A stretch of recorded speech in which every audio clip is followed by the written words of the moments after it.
I want to open this up after our speakers speak to all the veterans. And my thought was, it might be really wonderful to have the veterans talk among themselves. And we're just there to listen. So if you're a veteran, can you raise your hand? Besides, we know about Doug, we know about John Ketwig, we know about Doyle, any other veterans? Or you can speak up if you're not on camera. Wow. Okay. Yeah, so if they get done with everything they want to say, we can ask questions, but I just really want to privilege the voices of veterans right now. Not only what Trump said in the outlined in the Atlantic article and has been saying for many years, but also he kind of upped the ante yesterday with some further comments. So I feel like veterans really have the moral authority to speak to this, and veterans may be, a real deciding factor in this election. So how can we amplify their voices? So I'm going to mute myself. Let's all mute ourselves, but let's sing along with Randa. Okay, the words are in the chat. Woke up this morning with my mind stayed on freedom. I woke up this morning with my mind stayed on freedom. I woke up this morning with my mind stayed on freedom. Hallelujah. Hallelujah, hallelujah. Now I woke up this morning with my mind just stayed on justice. I woke up this morning with my mind I stayed on justice. I woke up this morning with my mind stayed on justice. Hallelujah, hallelujah, hallelujah. Well, I'm marching and singing with my mind stayed on justice. I'm marching and singing with my mind just stayed on justice. I'm marching and singing with my mind, stayed on justice. Hallelujah, hallelujah, hallelujah. Now I woke up this morning with my mind stayed on freedom.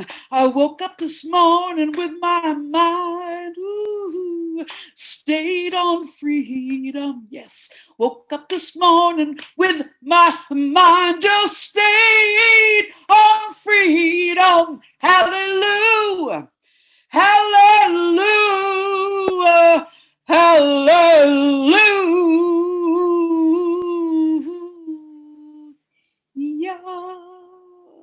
Yeah.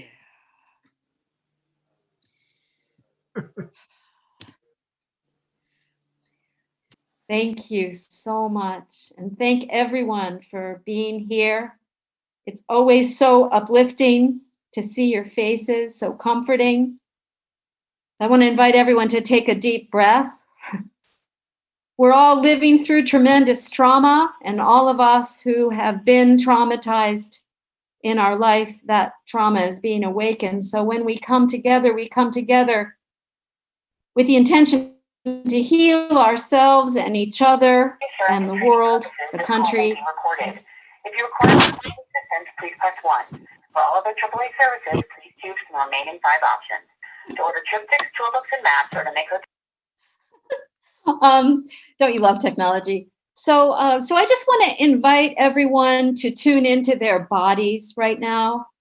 I always have to keep reminding myself of that, because in these discussions, sometimes I find that I'm getting upset, I'm getting agitated. And so just tune into your body. And when you do, just notice it, give it space, give it compassion. Because there's a lot to be upset about right now, but we can make space for ourselves and each other to speak the truth, to face the truth. um, and to be generous with ourselves and each other. So I'm very happy and humbled to welcome our veterans this morning who are speaking for us. Some known to us and a special guest speaker. And I'd like to introduce them, and then my intention is that we just listen to them for as long as they want to talk. John Ketwig is a best-selling author. He's a Vietnam veteran, and both of his books are about the Vietnam War. He's a member of Veterans for Peace and Veterans Against the War. We're very honored to have him come and join us. This is, I forgot to say, this is week number 189. We have been meeting for 189 weeks. We were meeting on the street until Zoom forced us indoors. We are a community, underlying community of nonviolent resistance, underlying resistance. We're very honored to hear Doug Ryder, who is president of the Eisenhower Chapter 157 of Veterans for Peace.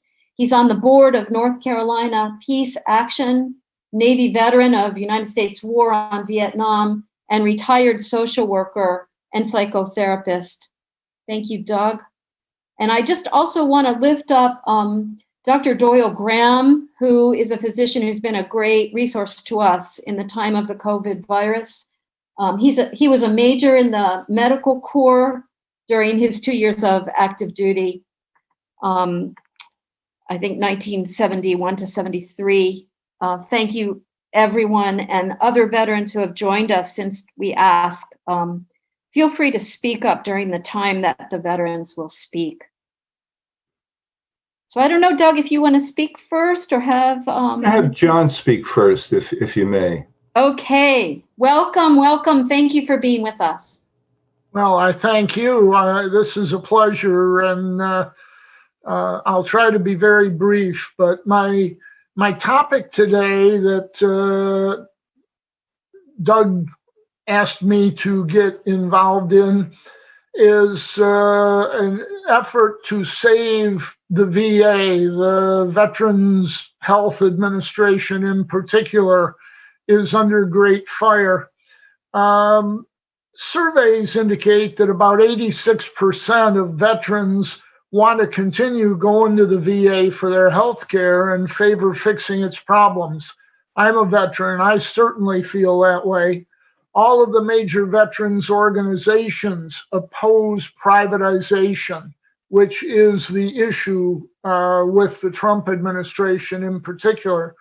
We support the excellent services provided by VA healthcare. The VA is the largest fully integrated healthcare system in America. It's widely recognized as providing the highest quality healthcare compared to the for-profit or private sector healthcare systems. The VA is, and most people are not aware of this, the VA is a research and educational powerhouse. 70% of all the physicians in America have been trained in the VA's medical schools or classes. VA research innovations have brought us the shingles vaccine, the nicotine patch, the first implantable cardiac pacemaker, and the use of beta blockers to reduce postoperative mortality rates. Since 1977, VA doctors and researchers have won the Nobel Prize for Medicine 3 separate times.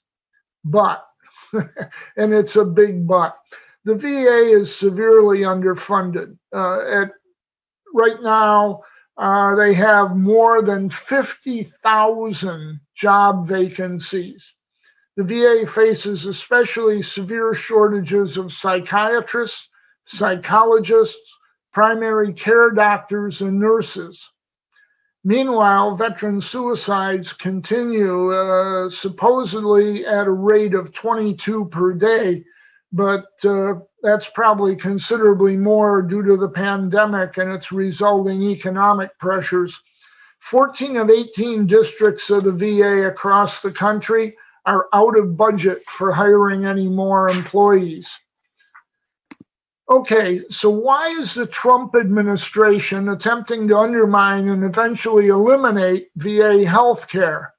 Donald Trump has replaced a fully experienced and capable Secretary of Veterans Affairs with a puppet who only seeks to do the president's bidding. Yes, very similar to his choice for Postmaster General.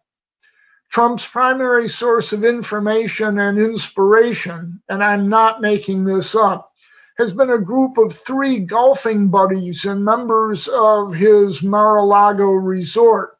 These 3 have no medical or related business background whatsoever. They are, however, reportedly invested in various of the for-profit medical businesses. The VA healthcare system does not compete with the for-profit healthcare system. The doctors and its staff are all salaried. Very big, important point. So there are no pressures to see more patients and no 10-minute allocations for appointments. Insurance companies have no role in VA healthcare, saving enormous amounts of time, personnel, and paperwork, and eliminating cost-centered debating over what care is allowed or the denial of needed care due to the costs involved. VA healthcare is the model for universal healthcare, and so it's consistently undermined and disparaged by the big healthcare companies and their lobbyists, insurance companies, and the pharmaceutical industry, who view it as a threat to their present and future profits. Public opinion is now swinging more and more toward universal health care, popularly known as Medicare for All. The VA healthcare system proves the value and desirability of such a system. The Trump administration's strategies are purposefully starving the VA of necessary resources in order to show that government-run healthcare is failing, which it's not. Legislation like the 2018 Mission Act has allowed veterans who live a long distance away from a VA facility or need some type of treatment that the nearby VA facility can't provide. It allows them to turn to the outside or a for-profit system for their care. The catch to this is that the care must first be approved by the insurance companies. The rates are significantly higher than the VA, and the already underfunded VA budget is very adversely affected. From 2014 to 2016, the VA estimates it overpaid the public sector system tens of millions of dollars. The intent of these programs is to bleed the VA healthcare budget until it can no longer function, at which time healthcare for the entire veterans community can be swallowed up by the for-profit system. The public sector or for-profit healthcare system, which is the predominant system across the U.S. outside of the VA, is not focused upon the unique medical and mental issues experienced by veterans, and especially combat veterans. As an example, veterans of the wars in Iraq and Afghanistan are experiencing PTSD, military sexual trauma, and suicides at unprecedented rates. And it's important to note that suicides are most prevalent among veterans who are not cared for by the VA. The neighborhood medical clinic, often called something like urgent care, is not trained or used to dealing with these problems. So to sum up, the VA provides unique and desperately needed high-quality health care to the veterans community. 20 years of war have increased the number of veterans to levels that have strained the VA. And again, 86% of America's veterans prefer to get their health care from the VA. America desperately needs to provide additional billions of dollars to the VA, to their budget, so they can continue to provide this care and actually increase what they're doing.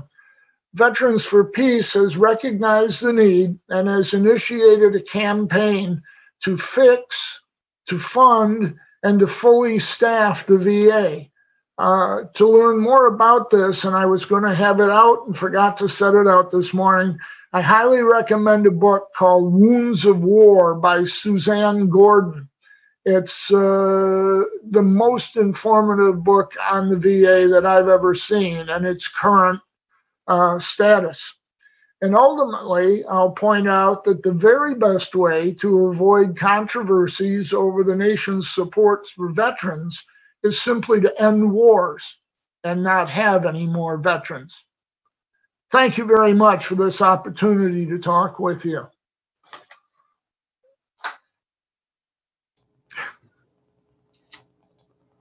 So sweet. John, thank you. I want to see if we can get postings for his 2 books. John is a wealth of information and a treasure for our community, so I really thank you. So I guess I'm up, hey? Not hearing anything?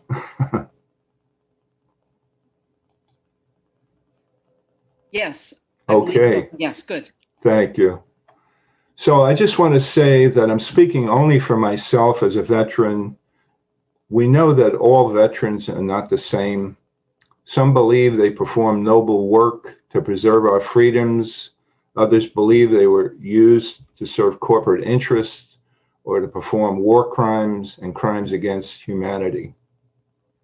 In the absence of a draft and in Trump's America, where there are no federal job programs, there are no free higher education, there is no assured affordable housing, young men and women enlist, seeing the military as a path to get what the government doesn't otherwise provide, but come back to face the uncertain future, as we all do, but with additional handicaps. Veterans are dealing with the wounds of war without adequate care or compensation. Many have obvious physical injuries, amputations, paralysis, burns. Many have been exposed to chemicals used in warfare, be that the old Agent Orange, depleted uranium, toxic burn pits. All of these have caused physical and mental problems.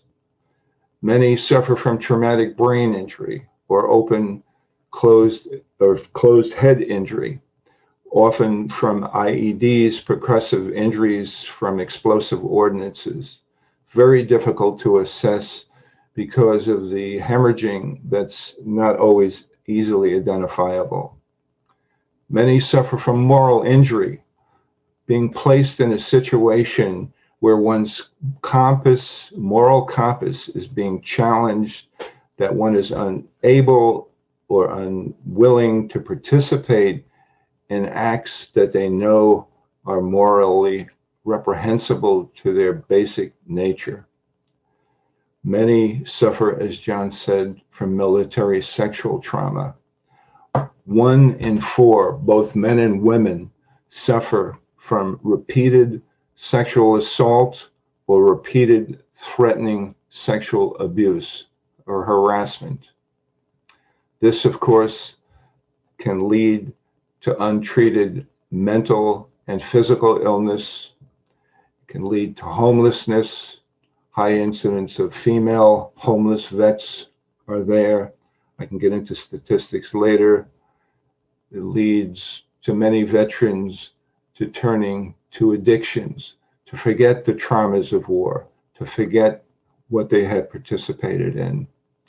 We also have what one might call the militarized mind, that men and women are taught to dehumanize. They're trained as killing machines. So many of those with that skill set come back and they join the police, they join the prison systems, they join ICE, they join other paramilitary, Blackwater, Tiger Swan, etc. High incidence of domestic violence. as there is within the police department. There's high levels of suicide. The estimates vary from 17 to 22 per day. And of course, none of those are accurate because somebody may be drinking excessively, get in their automobile and kill themselves, quote, unintentionally. So veterans also suffer from a sense of betrayal, not just getting the benefits they were promised, but fighting for freedom and seeing it denied here at home. People being gassed, beaten, shot, arrested by paramilitary police for exercising their rights. Veterans have been used as props, whether it's the staging of Iwo Jima, the flag for the photo op, or the recent piece with the president inviting all of the West Point cadets to show up to support the authoritarian ruler who sees the war dead as losers, suckers, finds looking at the wounded and the maimed as disgusting, but uses the troops for his own aggrandizement. So where do we go with that? So here's my invitation. I invite you to shut your eyes. Take a breath. And we're going to leave this time. We're going to go back in time. We're going to go way back. We're going to go back to that place in the village that maybe you know in your genetic ancestral genes. And it's a day in the village of celebration.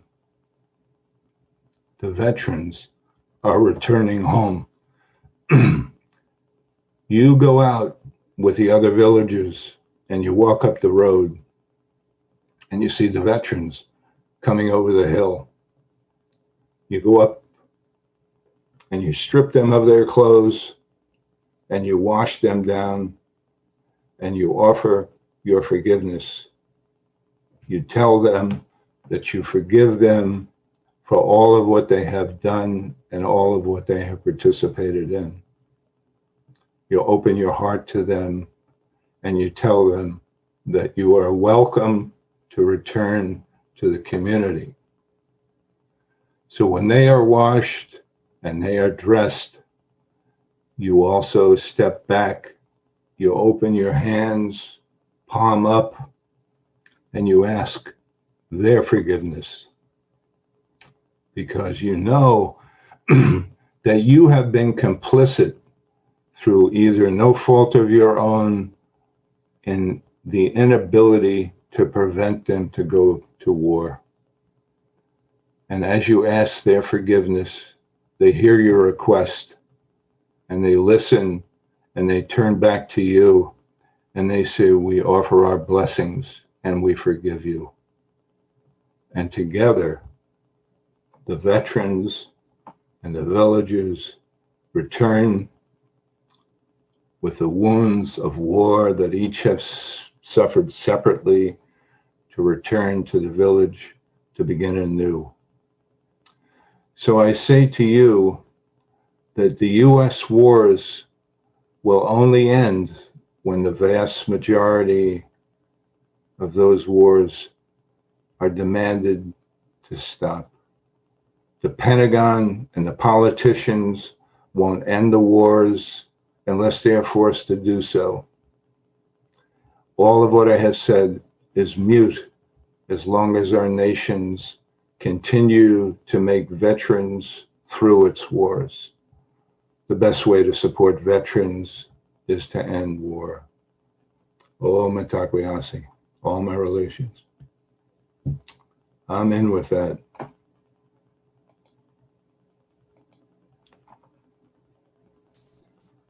Thank you.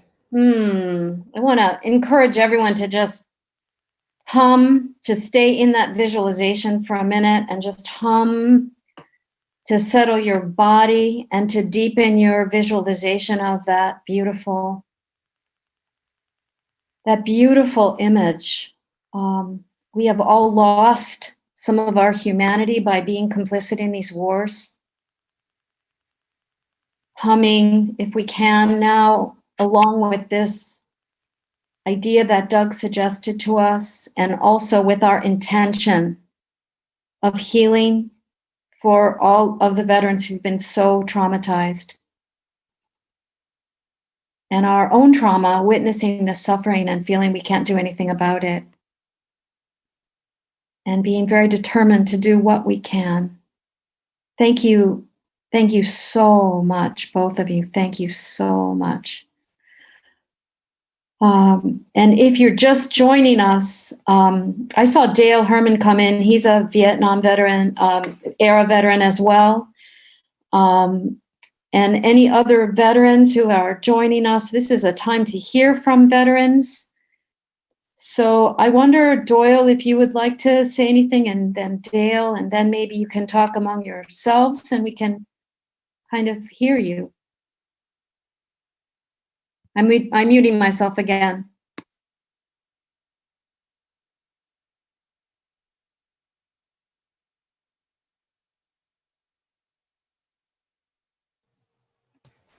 This is Jesse Waters. I'm a veteran, 28 years with the Army. I joined way back when the draft was still there. Many of you don't remember that, but there was such a thing as the draft. Fortunately, I didn't have to go to Vietnam. I had a clearance, so I was able to go to Vietnam and support the war, to Germany and support the war from there. But it's always been a concern of mine how all administrations talk a good game about taking care of our vets. And I'm from DC, right where it all happens. But no one ever does anything about it. So that's why I put in the chat, who can I donate dollars to go towards supporting those that are taking care of our vets, and as the two gentlemen spoke of, support their organization as well. So I'll say thank you to both of you. Thank you for your service, and be strong. I have a question of the veterans. Jesse, when you say thank you for your service, I wonder how that resonates with the veterans who are on the call and how they respond when someone says thank you for your service. Yeah, I've heard that before too. It can go both ways, but I'll let the others respond. Let me just chime in on that a little bit. I think we've always heard that veterans are feeling now that we don't want to hear thank you for your service anymore. Like Jesse said, we want you to do something about our service, for our service. But in this case, I think when it comes from another veteran, I really think it takes on a whole different meaning, because the veteran who's thanking you for your service have been where you were. They know where you've been. They know your story. They know your history. Even if they don't know the details of it, they know what it's like serving your country in the military. So I venture to say that when it comes from another veteran, it comes from a different place, in the soul and in the heart. Yes. I hear that. Thank you.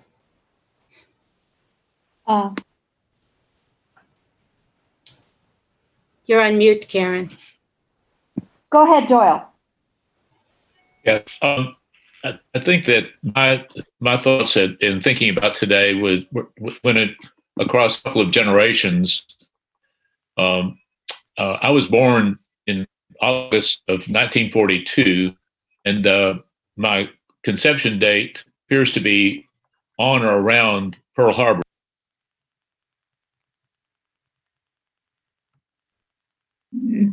Oh. Doyle, you're muted. Yeah, I was saying that when I was a baby, my father and 6 uncles served in World War II, and we were raised on my grandparents' farm in Texas while they were all away at war. And to say that we were weaned on the pablum of patriotism sort of understates the situation. So I grew up just basically assuming that someday I would serve in the military, and did after my medical training, and had the good fortune again of not going to Vietnam, but did serve in a large general hospital in Pennsylvania that took care of a lot of serving wounded, and particularly amputees. And this was really heartbreaking. And when you hear Senator Tammy Duckworth talk about her experience and her outrage at being disrespected by our president, it really reminds me of what I witnessed with these young people. My uncles had all survived World War II, and most went on to productive lives, but they never wanted to talk about it. And so there's this private pain. But one of the seven was a minister who served as a chaplain island hopping and prior to the war, he had been a very successful minister, large churches, etc. But he was just a shell of a man from on. He just barely was functional, and it was the saddest thing to see what happened to him. And so I think what John and Doug were talking about in terms of the impact is basically lifelong, even if the injury is basically what we would call psychological. And of course, for the people with triple amputations, which Senator Duckworth almost was, they salvaged the injured arm. Your life is massively changed, and it takes a tremendous amount of courage to rise beyond that, go ahead and be able to contribute and find some fulfillment. So I have found myself just absolutely furious. And one of the things that really was striking to me is that in years I had helped start a medical school in Singapore. My wife and I, 3 of those, we had grandchildren along.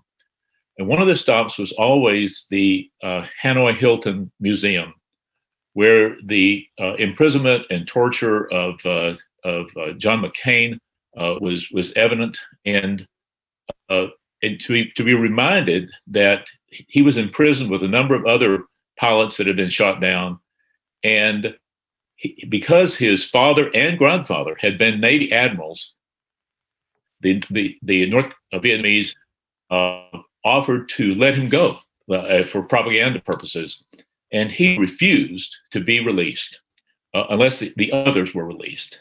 He would not take advantage of his family situation like our president.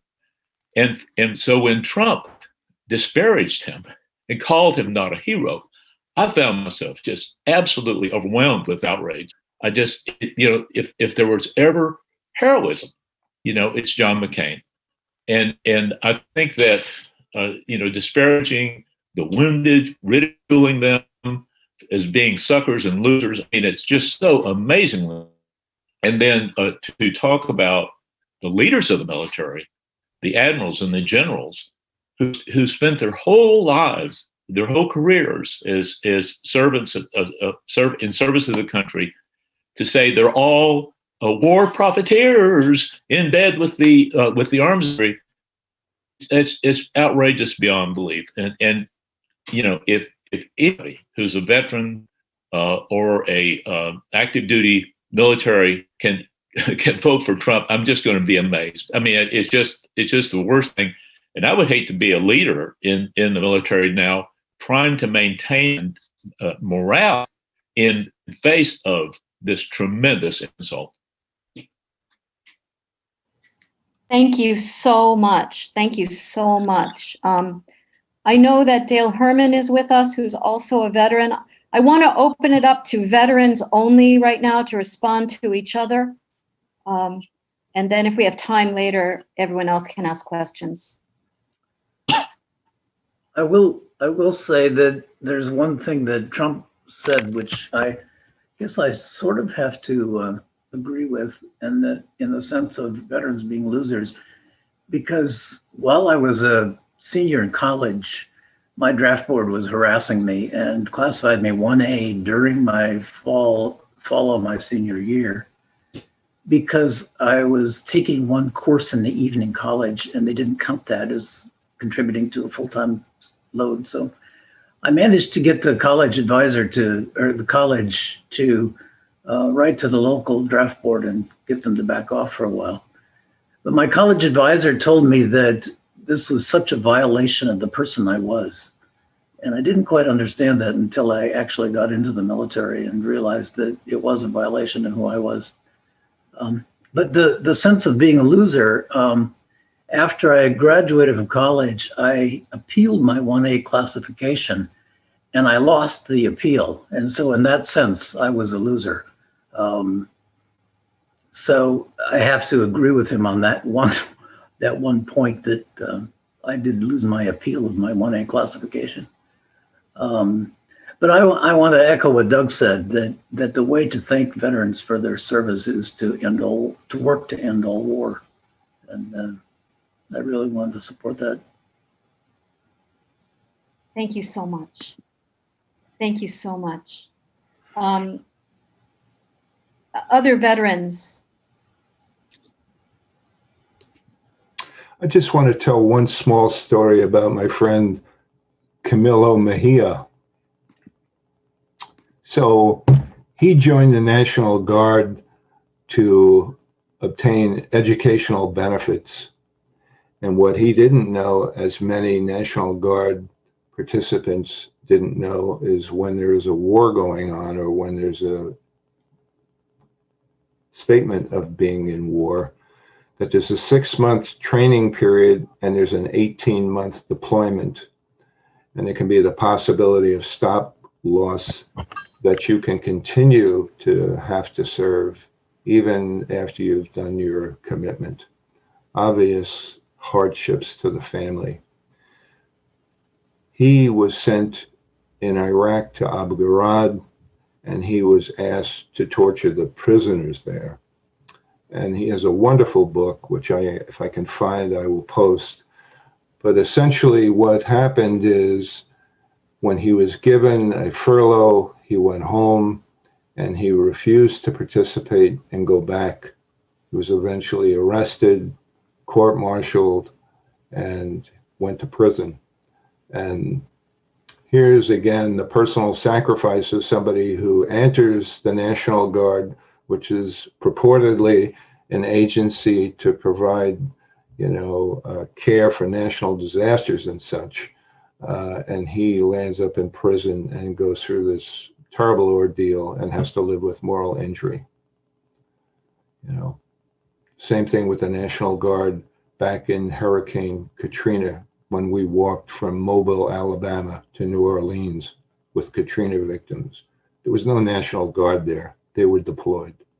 So, again, we have this economic poverty that pulls people in, and particularly people from economic social class, which is often, people of color, poor working families and such, and we use them as fodder and we grind them up and throw them out. So see if we can find Camilo's book and I'll post that. And I'm hoping that Vicky, I asked Vicky to post John Kitwig's 2 books. Absolute good reading, and I would encourage you to check those out. Thank you. Karen, if I may, I'd like to mention a couple of things. Please. There's printed messages on the right side of my screen, and someone asked, where can we send money to help veterans? And I would say there's no good answer to that.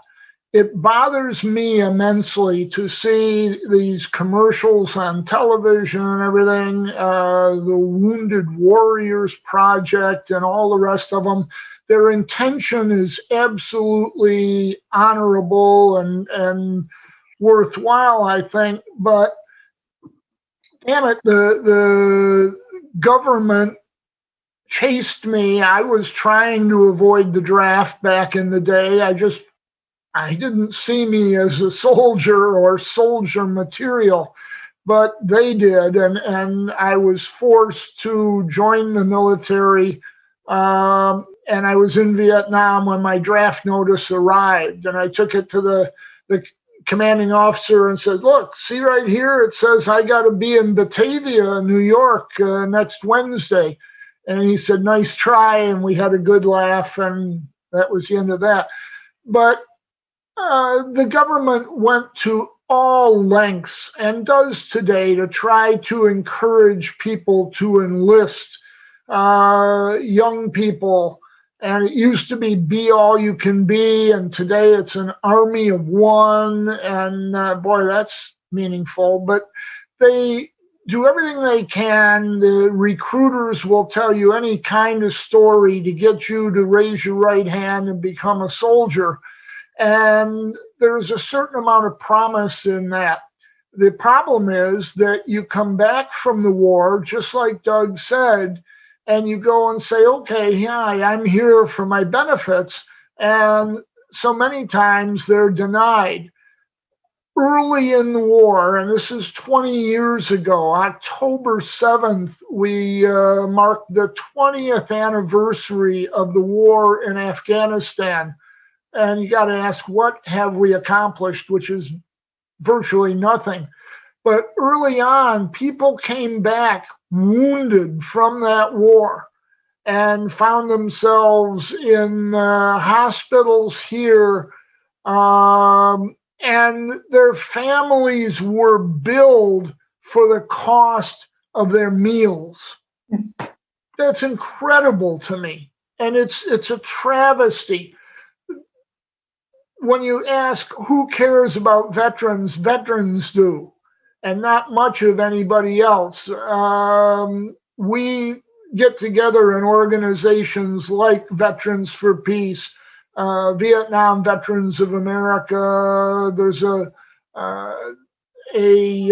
really good organization that now is called About Face. It used to be called Iraq Veterans Against the War, and they were trying to tell people what was going on and what they saw that horrified them, that traumatized them.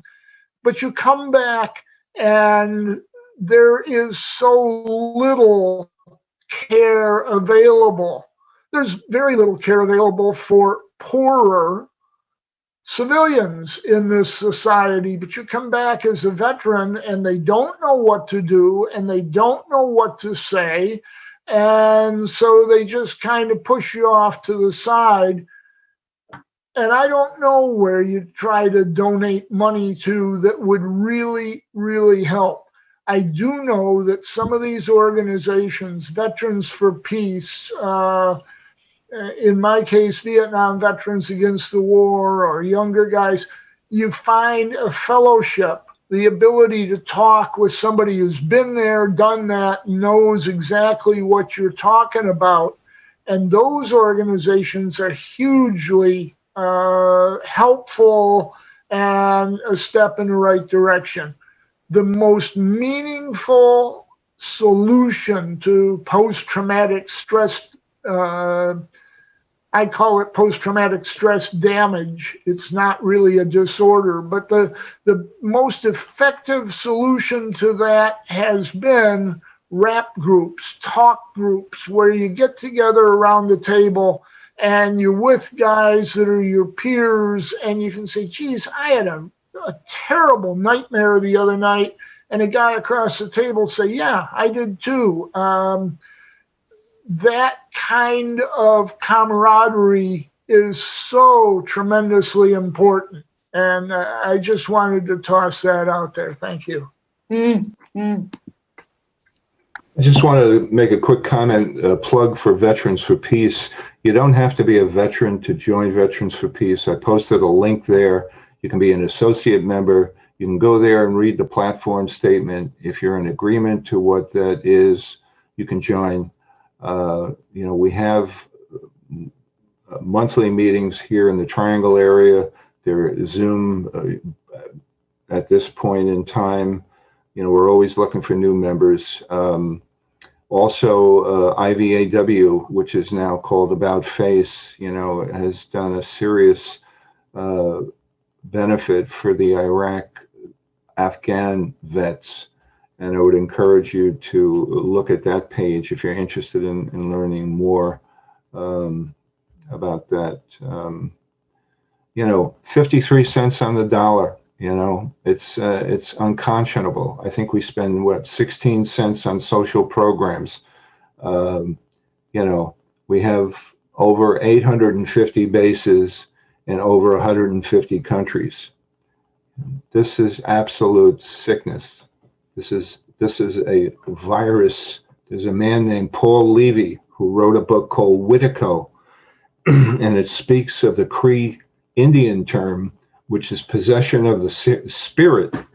Essentially, the Buddhists would call this the drunken, they would call this the hungry ghost in Buddhism. But essentially, it's this materialistic possession that has just consumed the soul, and that we're on this ravenous, we're eating our children, because there is, it's endless. So we have to come back, at least I say this to myself, not to you personally. I need to come back and center myself, clean up my own house in terms of my thinking, the traumas that I carry, try not to perpetrate too much more as I walk through, and spend some time with Pachamama. For me, that's a very healing piece. I'm going to go for a walk as soon as I'm off this call in the woods. And, so I would encourage everyone to, the solutions need to come internally also. I mean, what we think and what we do and how we act, is affecting the planetary system here. And there's no easy solutions, I wish I had some, and I would be glad to share them with you. But be loving to yourself, forgive yourself over and over. As a follow-up to what Doug said, it's incredible that we spend so much of our tax dollars on essentially killing people and destroying other cultures. And we don't have, as a result, we don't have enough money to support healthcare for all in this country.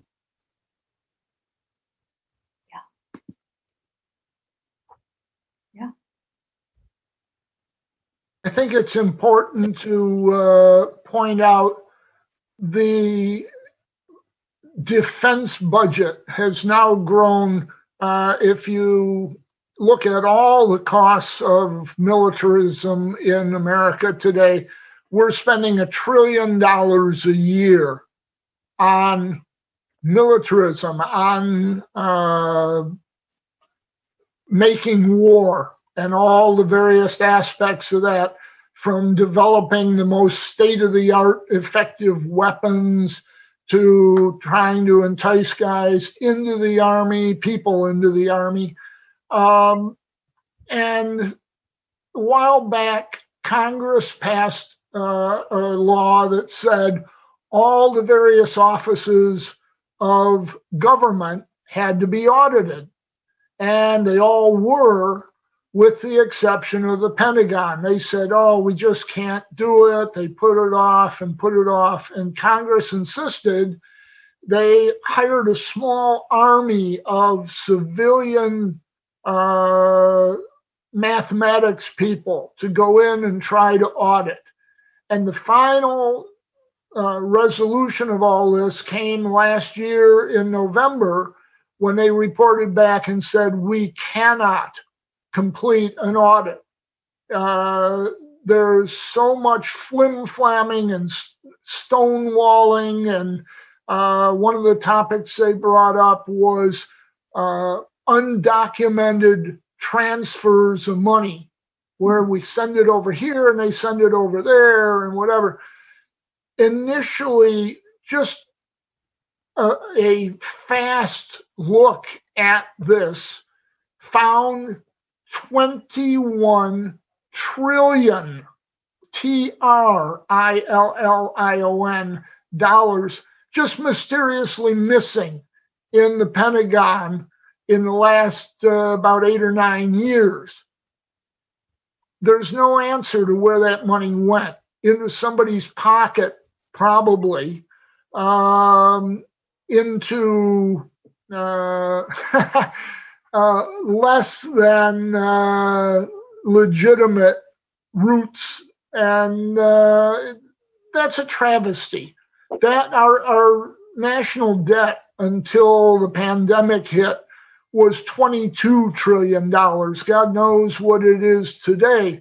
But I recommended that you look around the Pentagon, look under the cushions of the couches and behind some of the file cabinets, if you can't find nickels and dimes to amount to $21 trillion and pay off the national debt. This is just enormous stuff. And where you have to get to understand it is to accept the fact that America today is in the business of death and destruction. Yeah.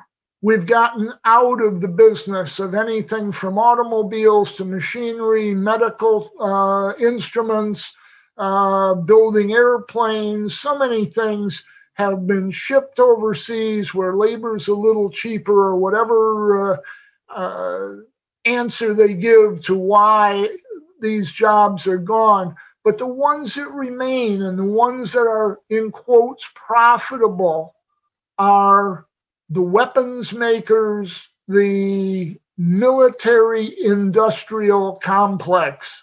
And it's a shame, but that's where we're at. That's what's running America.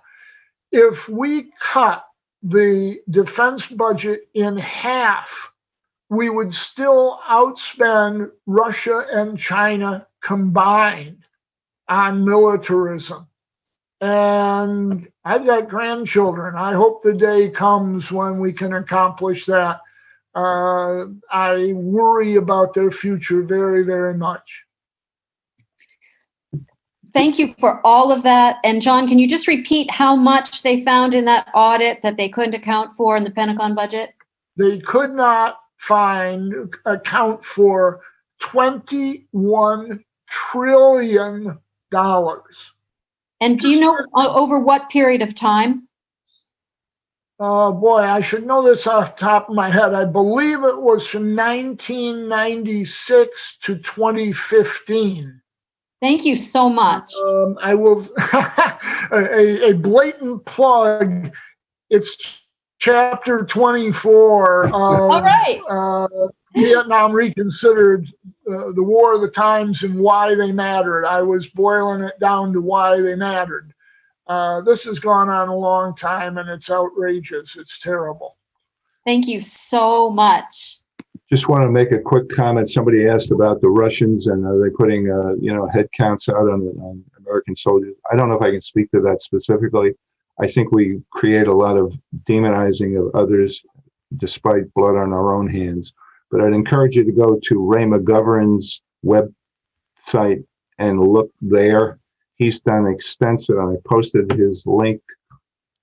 He's a former CIA analyst. He knows a tremendous amount. He still has connections. And if you want some of the truth, I would go to listen to Ray.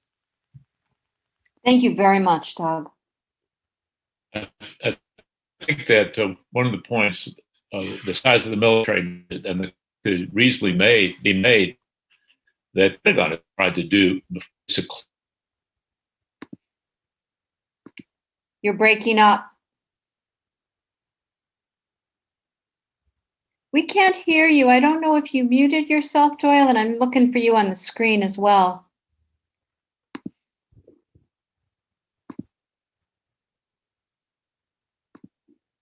Okay, well, we're waiting for him to come back.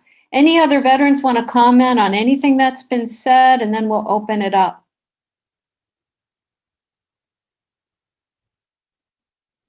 Okay, comments and questions, and Doyle, if you can jump back in, come on back in when you can. One of the problems in being able to reduce the military is that when the Pentagon tries to close military bases, the representatives in Congress from those states put up severe objections. In other words, important for the economy of many states like Texas, like Florida, is having the military base there. That's a real problem. I mean, there's never been central leadership strong enough to get past that. Thank you. Thank you so much. Wow. I have a question. Go ahead, Bessie. It's not a new question. I would like to hear an answer to the first question that was asked. When veterans hear "Thank you for your service," how does that resonate? I don't know if it was deliberately not answered or if it got lost in the conversation that came after.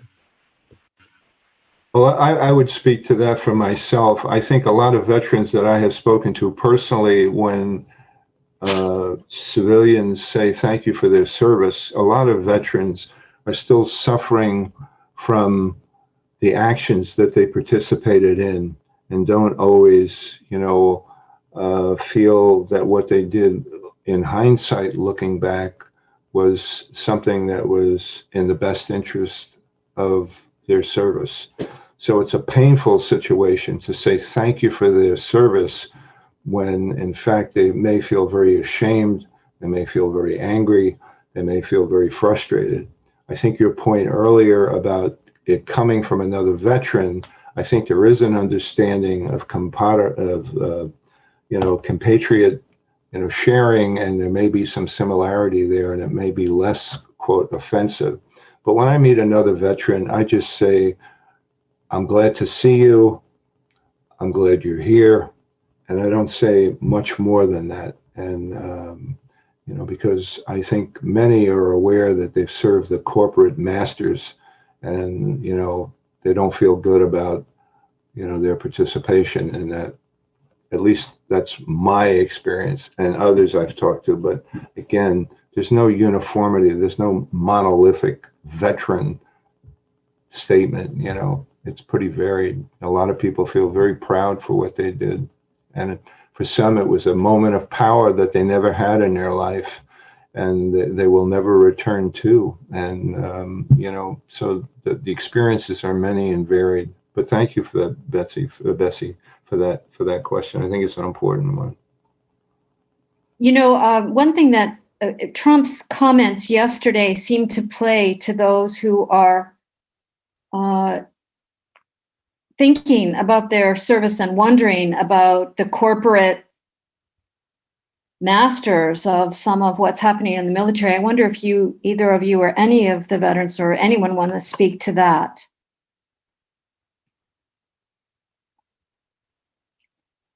His comments that were detailed in the Atlantic, of course, were very divisive. And then yesterday, I think he furthered the divisiveness. I thought yesterday that he is he's continuing to divide, and it looks like he's trying to divide the officer ranks from the enlisted ranks, and he's trying to get the enlisted ranks to back him up. And that's very concerning given the, the chain of command within the military. Any veterans want to speak to that? I didn't see the comments, Karen, so I can only speak generally that, Trump is not a man who has looked at his shadow. He has not looked at the aspects within himself that are reprehensible. So any sort of kindness or any sort of weakness is something that he's going to shy away from. I mean, this is just a tactic that he does repeatedly. So when he's in France, he doesn't get it's the rainstorm that the helicopter can't fly in, rather than stating honestly, perhaps, that he didn't want to get his hair wet or he didn't want to go to the cemetery to deal with the losers, so I don't know. He's I won't say, what can you say? What can you say? And it's our habit to try to end roughly on time, but then a lot of us tend to hang out and talk afterwards and tie up loose ends. I want to thank John Kerwig, Doug Ryder, Doyle Graham, Dale Herman, Jesse Waters, thank you so much. All our veterans, thank you so much, everyone, for being here today. You're amazing, and your words of wisdom will grow in our hearts. And if you can hang around afterwards, if you feel like it, that's great. Otherwise, just thank you, and I hope that you'll come back. We're going to hear from the grannies now, so we'll all mute ourselves except them. Please do not do anything in the chat during the grannies because Karen needs access to the chant when she sings. And then Scarlett will give our closing.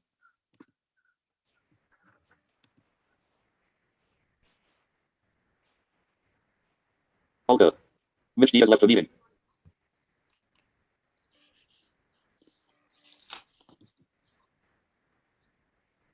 Olga, audio now unmuted. Okay.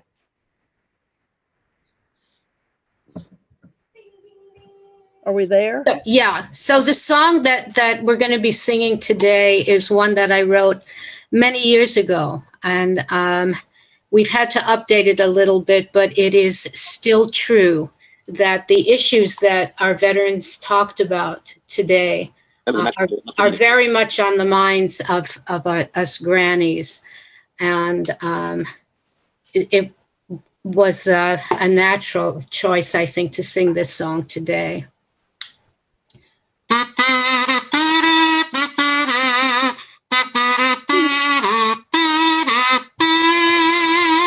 Follow the money to see why they keep making war. They're counting their money while we count up the sick and the poor. Follow the money. It leads to the White House front door. No pandemic, no depression seems to stop them, just as long as their profits soar. In the White House and Congress, they're evil right down to their toes. They lie to the people while the list of the dead grows and grows. Big money interests dictate our government's plans. It's time now to take back our country and give folks a helping hand. It's Lockheed Martin, Boeing, and Raytheon too, who reap all the profits and don't give a fig about you. We've got to stop them and all those who profit from war. We women are rising to stop them and to put an end to war. We raging grannies are singing all throughout the land, telling Tom Tillis we know he has blood on his hands. Singing truth to power, we chant and we rage and we roar. Yes, we will follow the money and we'll buy peace instead of war. Yes, we will follow the money and we'll buy peace instead of war.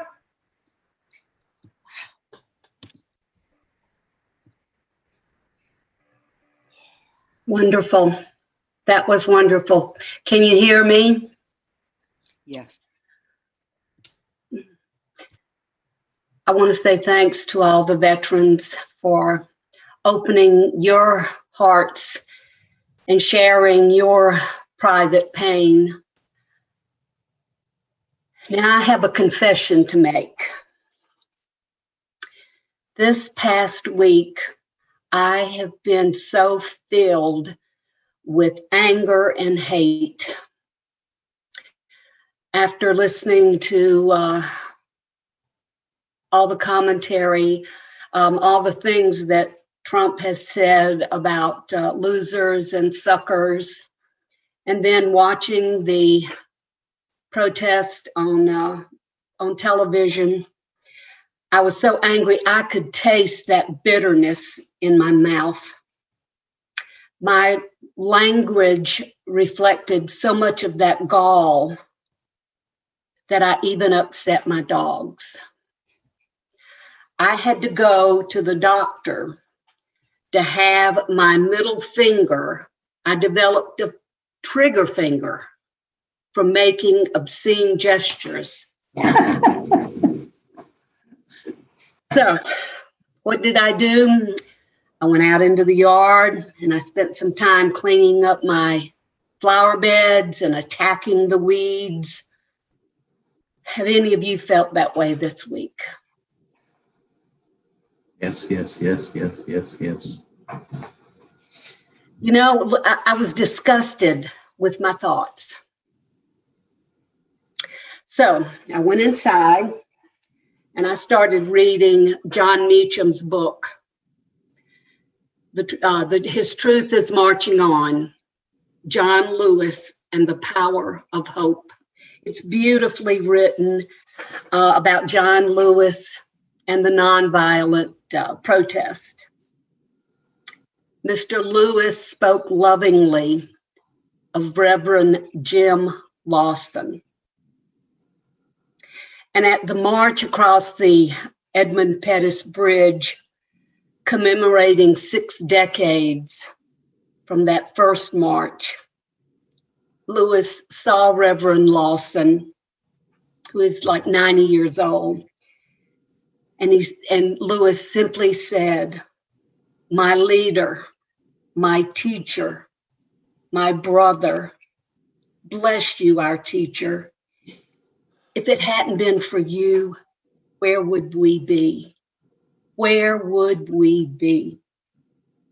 Now, Reverend Lawson is a Methodist minister, and he's an adherent to the teachings of Gandhi and the Christian scriptures. He trained John Lewis and many of the activists in nonviolent protest, nonviolent resistance.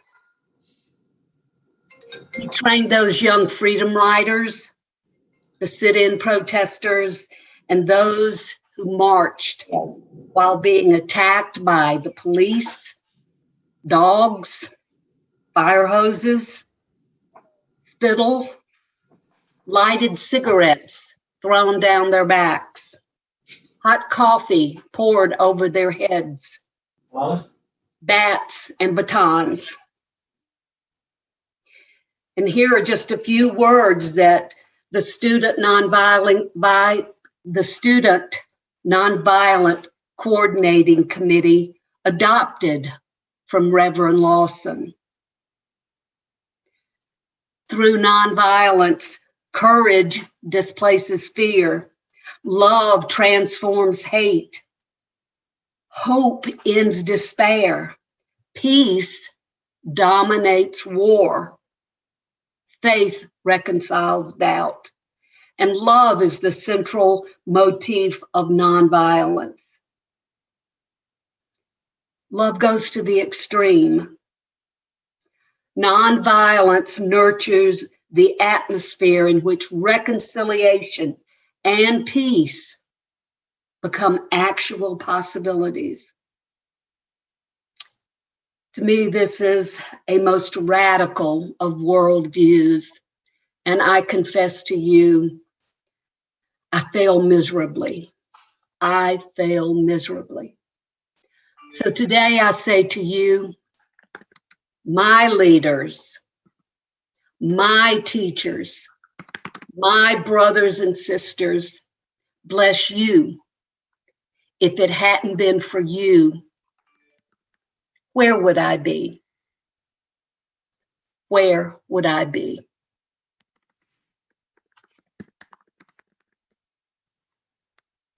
Now, everybody unmute yourselves. My friends, my teachers, my mentors. Forward together. Not one step back. Forward together. One step back. Forward together. Not one one step step back. Yay. Thank you, Scarlett. Thank you, Scarlett. Thank Yes, you. Thank you, Scarlett. Thank you, everyone. Don't forget Saturday, we have martial training with Ready the Ground to try to learn how to be nonviolent resistance on the streets. So everyone's welcome to join us and spread the word. And tonight's the town hall with the Senate candidates. Yeah. Yeah, the Poor People's Campaign, we doubt very much if Tillis will show up, but Cal Cunningham will be there. And it'll be really good, I think. And we have an empty chair for Tillis. Yeah. Sure. Thank good. you. Bye. Bye. Yeah. Is Clint Eastwood going to show up? Thank you, Scarlett.